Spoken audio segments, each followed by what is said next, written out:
Your mute button's on, Greg. There you go. Goodness. Sorry. They could, if they chose to. Fox News, say what you will. Fox News is 3 times whatever more the ratings than any of the other alphabets combined, whatever the cable channels. I think they could, but I don't think they're going to. I think we indeed are losing the fourth estate. I've given up on the mainstream media because I'm a quote MA media analyst for the last 40 years, and just in my mind, if anything, and I just can't believe the garbage that's out there, Rea. I can't believe the garbage that's out there. It was one thing. I mean, seriously. Any boomer senior will say, the news used to be present us both sides of the story. And we're grown-ups. We can decide and do our own research and then make our own decisions. But now it's simply one-sided, as we know. Literally peddling propaganda and talking points. So I'm sick of it. And I think the platforms like this platform, like Mike Phillips' platform up in Edmonton, like Val Olson's platform down in Arizona, you won't be able to keep us quiet. And that's the, again, glass is half full that I have. It's good to be glass half full. And you're part of, I believe, the Alberta to leave Canada and join the US. Tell us a bit about that, Greg. Well, goodness, great question. I wasn't expecting to chat about that. Very nice. I go way back to Quebec separatist politics in the 70s and stuff. And a couple of years ago, I was really introduced to and actually just invited into the world of Alberta 51, Alberta becoming the 51st state of the United States. Before anyone rolls their eyes out there or any folks who have heard of independence attempts in the past, I really believe this is going to be different. I personally have been investing time and treasure just on behalf of the Alberta people. The people, whether it's in Alberta or around the world, I think just are frustrated because they're just not being heard. Pardon the cliche, but they're just not. Their voices aren't being heard. Their votes aren't counting, especially if you've watched U.S. elections lately. So I've been working real closely with the group. I think there's actually a plan this time around. I actually launched a website. It's called alberta51vote.com. This is only for Alberta registered voters to vote, but they can put in their 2 cents. But on there is kind of the plan of action and stuff. And on June 30th, 2023, we're going to be announcing basically the results of a poll of Alberta citizens that we're conducting right now. People can vote yes, people can vote no, people can be undecided about Alberta being the 51st state of the United States of America. It's been talked about before. There have been other states kind of that talked, Puerto Rico, Washington, D.C., but this is a whole different cat because Alberta, just the province of Alberta, is the 3rd largest reserves of oil in the world.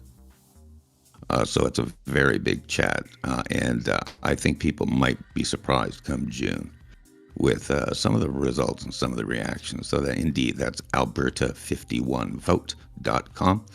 Registered voters can vote real quick, secure and everything, or folks can comment. Just stick in a comment or a message.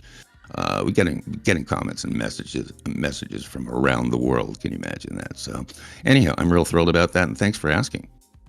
No, so what does the US offer Alberta that sort of Canada? Well, Canada isn't one country, I don't think. But what do they offer Alberta that Canada doesn't? Because they're both fiat currency monetary systems. What do they offer, Greg?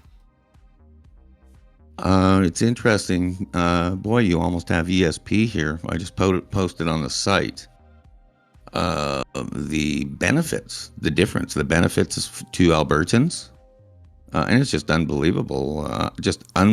U.S. dollar, open borders, 10 times the selection of consumer goods, got bigger population, work for any U.S. company with no paperwork, on and on and on.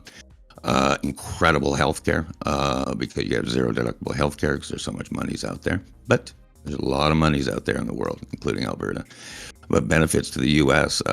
Overnight, simply become energy independent. Energy independent overnight. Go ahead and fact check it, and U.S. would probably never have to buy another barrel of oil again. So there you go. There's an advantage right there. And there is a laundry list of them. I'm posting them on the site. It's what will life look like in Alberta as being a U.S. state. And indeed, what incredible benefits to the U.S. to have Alberta. It's built into the founding documents of the United States that the United States always left the door open for any province in Canada to become a U.S. state, because, as we know, it was wrestled over a little bit between the Brits and the Americans in the 1700s. So there you go on that one, Rea. Okay. Morning, Jeff. Thanks for joining us. Okay, I don't know how the mechanism would work where it would actually happen. So would that mean that you're thinking the US would invite Alberta to join? This is correct. Right on the money. I think the movement is going to be propelled from the U.S. side in the form of an invitation. This is just Greg, but it's a doable plan, a workable plan, has the logistics in play, the players in play, and the United States just welcomes Alberta back to the United States of America, the Constitution, the Union. Welcome them just back. Like that. And yes. Just the history is amazing of Western Alberta, how Americanized it was and stuff. And definitely a lot of stuff published on that. Amazing. But bottom line, the United States, the founding fathers always knew that perhaps any province north of the border would want to become a U.S. state, just like they rattled over in the American Revolution. So the door is open. The door is open in the founding documents. And as I say, go ahead and fact check that incredible Facebook group, 51st State Alberta Statehood Facebook group, an incredible history there. I've been blown away what I've learned just in 2 years. I was an Eastern Canadian in Quebec. We knew nothing about in Canada than rodeo and oil. So there you go. Okay, interesting. Right, a couple more questions and then we'll get to whatever news stories you've got. What do you make of the United Nations? The challenge that people have, it's the people. It's the people in Arizona, people in the United States, people in Canada, people in England, people around the world. What's going on with us boots on the ground? Forget government, forget, the nonsense in the media. And what's happening? What are our grocery prices? What are our gas prices? Do we have any say? We got digital IDs going to invade us. I mean, come on. Just how is this affecting the family, the moms, the yous, the me's, and the people out there, the lovelies?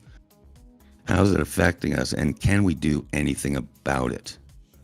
Can we do anything about it? And that's kind of free flowing, just from the heart. There's there's so many things I would love to chit chat with, obviously, as time goes on here. But that's kind of from the heart, is just how frustrated people are out there. Ever since working with this wonderful Alberta group. From the U.S. side again, but working with them, I just can't believe how just nice people out there, good people, earnest people. I call them the 80%. You can call it populist, whatever you want, but these folks from Alberta were wonderful. People in the U.S. are wonderful. Arizona, and again, I've never talked to more British people than in the last week or 10 days. Rea, I think my wife caught me walking through the front door of our condo down here in Arizona, just kind of swishing through the front door with a heavy British accent. I've talked to so many British folks, but I think just people are worried. And can we, and will life improve? And like I say, where's America? Where's the world in 10 years? I think that's on a lot of people's minds. And maybe not on people's minds as much in decades earlier. But the instability it's affecting us in our pocketbook, at the gas station or petrol station, etc. So that's what I worry about, Rea. Absolutely. And the people that you hang out with, right, day to day, whatever their political view, left, right, up, down, whatever, are they thinking the same as you? Like the trust is just going down the poo tube, and there's sort of, they feel powerless about it. I think so. Again, it's the majority of us. There's a chapter in my book called Living Life by the 80-20 rule. Nothing's 100%. I think 80% of the people, walk into the grocery store, they don't sit around and talk about global warming. They talk about what the price of apples was that day or whatever, or goodness, butter or ice cream. Come on. So, does it bug me? Does it bug me that my gas is 2.5 times more expensive than it was under Trump? And I still say to my very opinionated Democrat friends or liberal friends up in Canada or NDP folks or whatever, I just say, hey, I just want my $1.75 Trump gas back. That's all. Just give me my $1.75 gas back. You serve all the answers, but I want to keep back utilities half or whatever they were.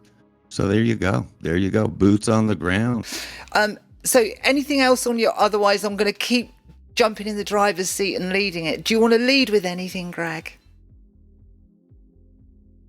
The only thing I would like to lead with is for folks really tugging their hearts to be involved in change, be involved at the local level, be involved in the chat room, be involved following folks who are looking for change, who are looking for, again, just a more common sense world. This not this woke, crazy nonsense that we're all facing every day. So at the local level, let's vote in local elections. 2024 in the United States, rally everybody in the United States. You need to vote. We cannot, it's time to stop complaining, worrying, going back and forth. It's time to change. And the only way in the U.S., I know, the only way to make change is elections. You must win elections. So see everybody there in 2024 for sure. What would you say to people that have lost faith in the voting machines, though? I've lost faith in the voting machines. I've lost faith in everything. I don't think people need to be labeled conspiracy theories or theorists or otherwise. We're all concerned about the voting machines. I would say, gosh, I kid you not, I didn't expect to say this, but I wrote an article, I call them Greg's List, where I try to find solutions, doable solutions to stuff. I like solutions, results, not complaining. And I wrote a piece, Federal Express can deliver our next election. Seriously. And doable solution. Especially in the U.S., with all 50 states being so different with their election process. It's just crazy. No one knows the difference between, anything right now when it comes to trusting our elections. So it just starts, Rea. It just starts with questionable voting machines. Right, and have you got any background on those voting machines? Do you know that they got a top tech guy in on the Dominion machines, and he did a report on them, and he found 14, I can't remember the paper it was in, they found 14 critical flaws where it could be hacked, and the FBI blocked that getting out there for over a year. It was eventually released, but by then it was buried. So when you say get to them, it's quite a difficult thing to do, isn't it? So I don't know how geared up people are to sort of start to begin with this, but the procurement department in the government would definitely be one of them, because they would have put the remit online of what they wanted in that machine, and a 4G chip shouldn't have been in there. So if you heard any debate anywhere that can move the story forward on dealing with the loss of faith in the voting machines? I think we can change, and I think we can change state by state, province by province, and how it works around the world. I think we can change by trying to change. And this, again, the dependence. I'm this voting machine thing. It's technically over my pay grade, because once you figure out something about technology, then something comes in to figure that out, or figure that out, or figure that out. So it's just, It's just a can of worms. But what I do believe is that change can be made by simplifying, by trying to instill a little bit of faith and integrity that your voice can be heard and your vote will count. I mean, that's the whole thing, whether it's questions about machines or questions about ballot harvesting, which is a complete cottage industry in the U.S. Ballot harvesting, that's a whole conversation for another day. But does the count, is your voice heard? Does your vote count? Because right now, if there's one illegal vote, again, whether it's here up in Canada or elsewhere, if there's one illegal vote, well, then that nullifies my vote. Well, nullifies your vote, So it's just that, can we get back to that type of belief, that any kind of confidence? Again, I keep saying yes, but we need to change. We need to lift a finger. We need to get out of our comfort zones. And again, be involved a little bit. Again, be involved in the media. Beat up the Fourth Estate. Becoming, talk on conservative platforms and common sense platforms like we have right here. So just, again, do something, see what we can do. And most importantly, go win elections. Go win elections. That's the biggie. I keep coming back to that, but it really is so important in 2023. Okay. Yeah, it still represents an issue of people losing faith in the voting machines. I mean, what would Kerry Lake say to it, do you think? Because she's had a hell of a tough ride, isn't she? Oh, talk about a no-win situation for the Kerry Lakes of the world. Kerry Lake, she became kind of a household word with how feisty she was running for governor of Arizona. And I was a big fan, and I went to her event, and I covered some stuff. I got even some Kerry Lake videos from her campaign on my YouTube channel, which is Greg Meakin, my name. And Kerry Lake, I'm watching her fight every single day, fight for justice on this end, which is the voting irregularities in Arizona. Rea, it's an embarrassment in Arizona. I mean, it really is. As far as I still don't, to this day, trust the vote count. So, but what a no-win situation, because she wants to get justice, which means fighting, including legal battles. But that doesn't get good press. Folks don't like that. They really, it's been proven pretty clearly that folks don't like this. I call it, not the word denial. That's so cliche talking points, but it's just not brushing yourself off and going the next election. I think that's what people want to hear. They don't want to hear a lot of this looking back, even if you're right, even if the voting machines were messed up, even if there's ballot harvesting. It's not a good message. And if I were Kerry's campaign manager, I'd recommend that she moves forward in a real positive way, moving to the next elections. Okay. We've got to get through the banking thing as well. What's your take on the Silicon Valley Bank and everything that's going on with it? Ooh,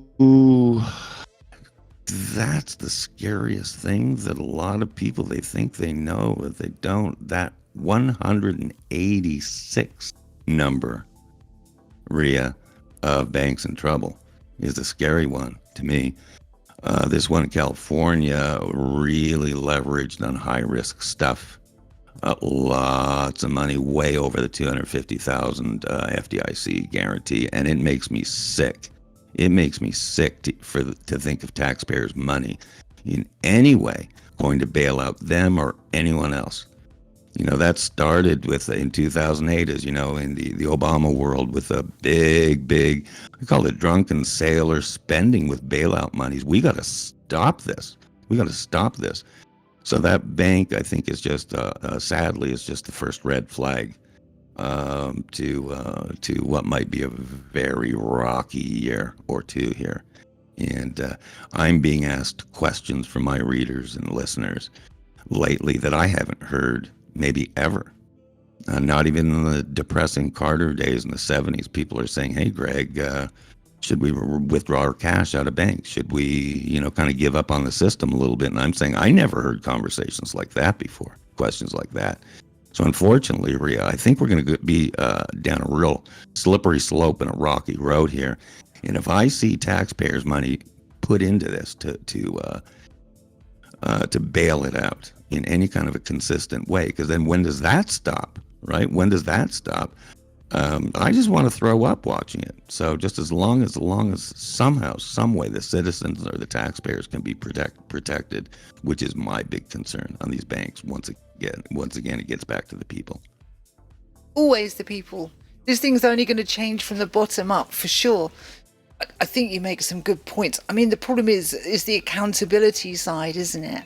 And I'm wondering, I think a few people sort of, I'm not going to say names, but like cops and stuff like that. Are they feeling the same? The cops that you don't need to drop any names in it. Are they feeling the same as sort of the rest of the lot of the other people? Would you mind if I drop names? No, I don't mind if you drop names. I'm just trying to play it safe. Because it's really public stuff. It sounds funny, but all anyone has to do if you want one source is go to my YouTube channel. There's 300 public videos there. Including the following names. I mean, Sheriff Mark Lamb of Pinal County, Arizona. He is an absolute rock star in Arizona, but most importantly, the most incredible sheriff I've ever seen. And I voted for him long before I knew him, but I know him personally. But Sheriff Mark Lamb, he testified in Congress last week, Rea, and talked about the fentanyl crisis and blah, blah, blah. It's just awful. And I didn't see any of that come out in the press. I watched his whole testimony. It just the terrible numbers coming over the border and stuff. But Sheriff Mark Lamb, there's a gentleman here, Gordon Kessler, who's just a retired MLA from Alberta politician, who was the first Alberta separatist in the 20th century. And he is in Arizona here. And these folks, I'm telling you what, and they don't mind me saying, goodness gracious, Val Olson of Val Olson News down here. I mean, people in the Safeway, people at the post office, they're sick of this. And Sheriff Lamb, when he testified, he was saying we need that it's been a disastrous border policy since the famous day when Joe Biden, people don't realize this, the day after Joe Biden got in office that first week, he signed 63 executive orders. I don't think there'd been 10 before that. 63, one included. Remain in Mexico policy under Trump goes away. Here we go. The floodgates start. So Sheriff Lamb is adamant about wanting to go, again, more common sense, finish the wall, which was already funded. The wall was already funded. They stopped the work. I see down here, Rea, I see acres of wall, it's all getting all rusty. That was supposed to go up. So there you go.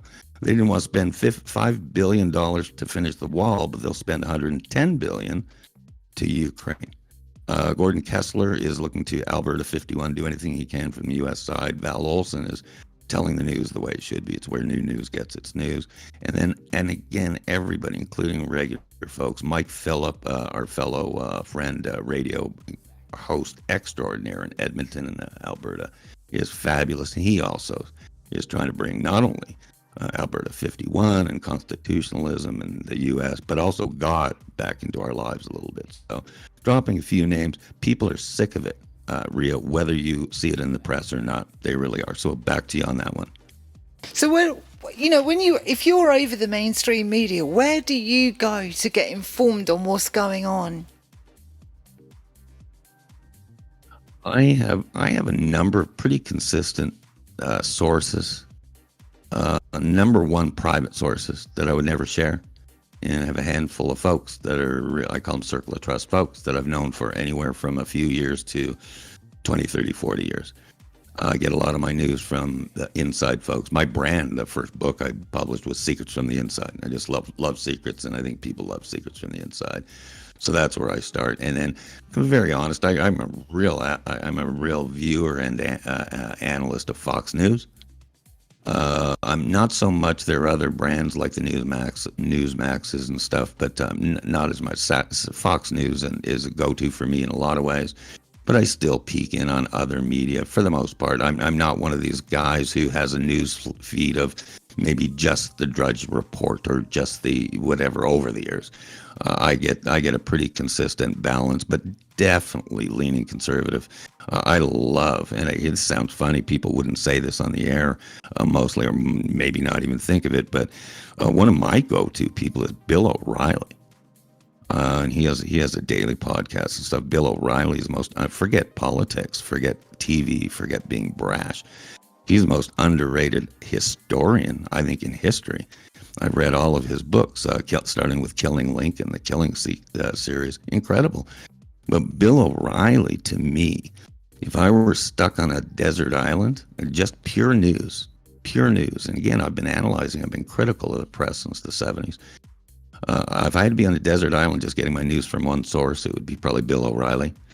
But then I explore new platforms. And one is WN324 and your product and your network. Full disclosure, it's very, very new to me in the last month or so. But I've followed your network for the past almost couple of years because you do the voiceovers for our wonderful mutual friend Mike Phillip of American Up Radio. So there you go on that one, Rea. Okay. And what about Chip Roy? What do you make of him? That's probably out of my league. I don't even.